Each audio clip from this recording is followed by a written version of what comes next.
আমরা মানে আমাদের মেয়েরা সমালোচিত হচ্ছে কিনা, যেমন আপনার সাথে বিদেশি হোস্ট আছে, সে প্রশংসিত হচ্ছে কিন্তু হোস্টের বিষয় তো খুবই পরে। আমরা রিসেন্ট যদি ঘটনা দেখি যে তাহসান ভাইয়ের বিয়ে নিয়ে, মিথিলা আপু যখন বিয়ে করছে তখন মিথিলা আপু গালি খেয়েছে, তাহসান ভাই যখন বিয়ে করছে তখনও মিথিলা আপু গালি খাচ্ছে।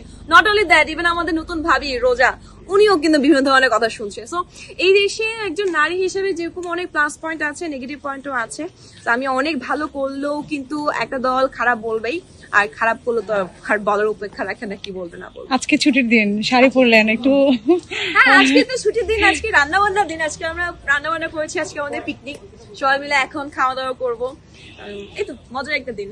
ওকে, ফ্যানদের উদ্দেশ্যে কিছু বলার আছে? যেহেতু আপনারা অনেক ফ্যান, গুগলি ফ্যান, অনেকের সাথে ছবি তোলেন। ফ্যানদের উদ্দেশ্যে একটাই বলার ইচ্ছা, কথা, সেটা হচ্ছে যদি স্মিতা চৌধুরীকে জাজ করতে হয়, স্মিতা চৌধুরীর presentation, way of talking, sense of humour, এগুলো নিয়ে জাজ করবেন।